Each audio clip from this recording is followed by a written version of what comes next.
Welcome back. Jordana Green here.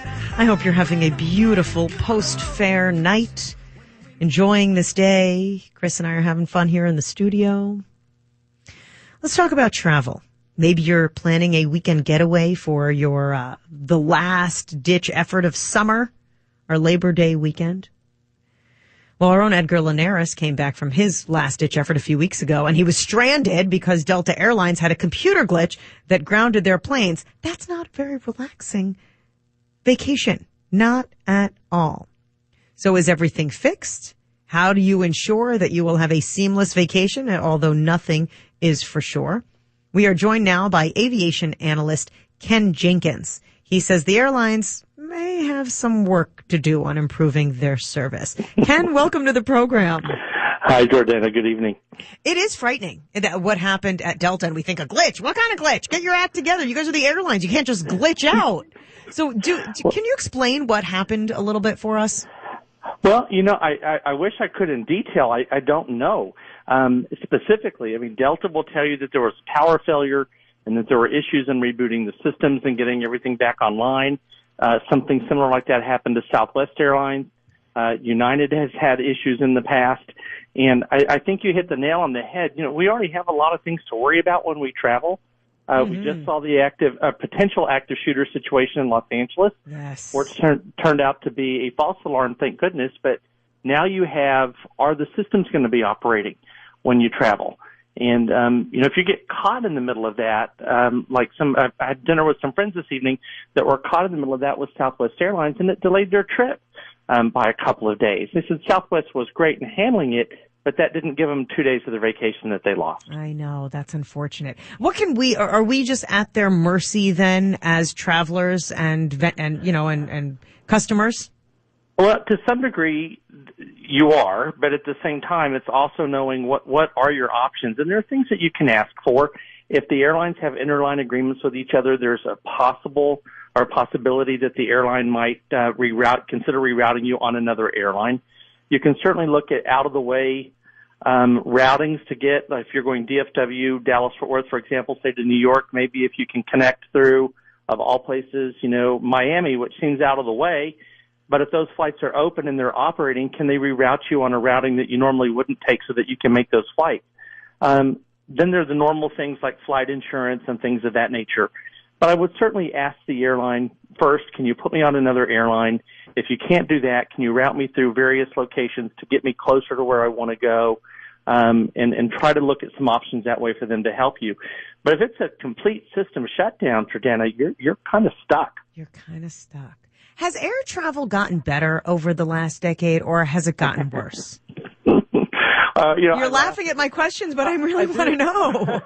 No, well, I worked for 3 major airlines in my 30 years, and now I travel those major airlines with my own consulting business. And I have to tell you, personally, I think it's gotten better.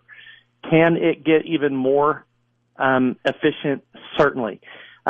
It was in researching before our conversation tonight. I went out and looked at what Congress is saying about these failures that the airlines have had, because there's certainly airlines are vital infrastructure, right, to the United States and to the world. And Congress is now involved in that they sent out a 10-question, let's call it a questionnaire. It was certainly more detailed than that, asking the airlines to come back and respond to, please provide a list of your IT outages and disruptions and how you handled them over the past 5 years. Okay. What were the causes? What have you done to put safeguards in place? How many passenger flights were delayed and canceled as a result? And there's a whole list. There are 10 questions, and they're very detailed questions. But from an emergency response planning perspective, these are business continuity questions that an airline should be able to turn around and within 24 hours or 48 answer the majority of those questions. Some of the details, like the numbers of people impacted, might take a little longer. I'm more concerned that airlines don't have the answers to those questions, which means they may not quite have the backup systems in place that they should. So what are they doing then to fix systems like this? Well, I mean, what are they doing then to advance their internal systems to ward against this?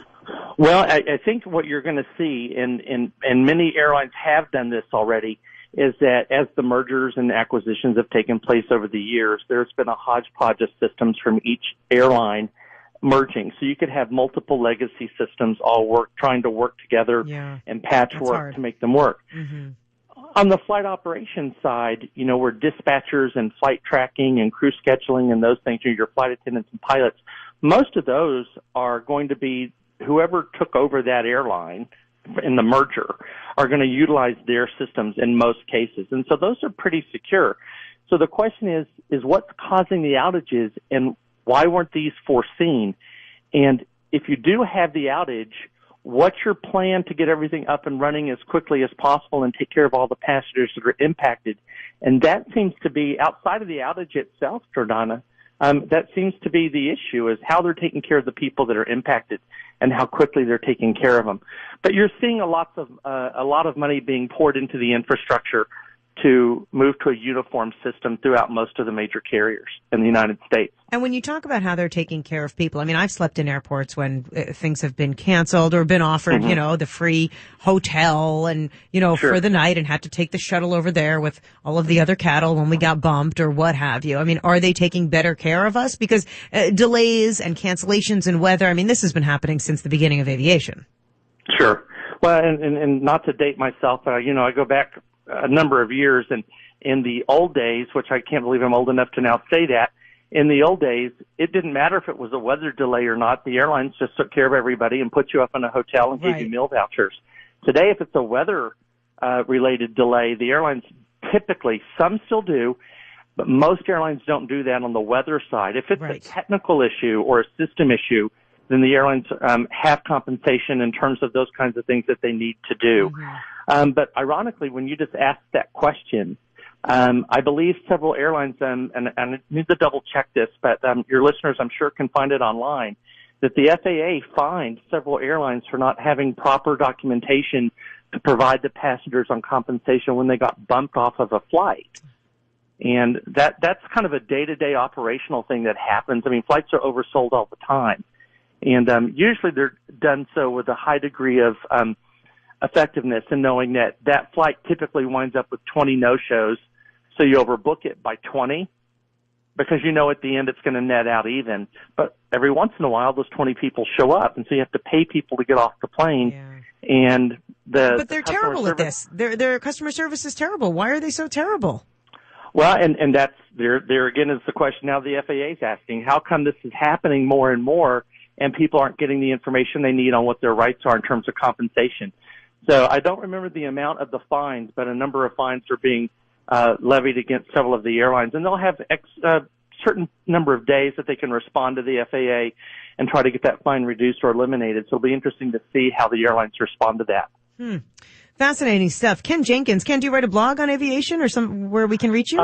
I do. I have a blog on aviation and the accidents that I've responded to during my tenure with the aviation industry. It's at KenJenkinsLLC.com. KenJenkinsLLC.com. Well, you're a wealth of information, although really what I learned tonight is that the airlines are basically doing nothing to make our travel and our plans go smoothly. Well, and if I didn't convey that, I'm sorry. They are doing their best to add as much capacity as they can on the IT side, along with the aircraft side. There's a lot of infrastructure, though. It takes a lot to run an airline with 600 or 700 planes and thousands of employees. It's hard. I know, but they need to do better. Ken Jenkins, a pleasure to talk with you. I hope you come back on the show. Same here. Thanks so much. Thank you, my friend. All right.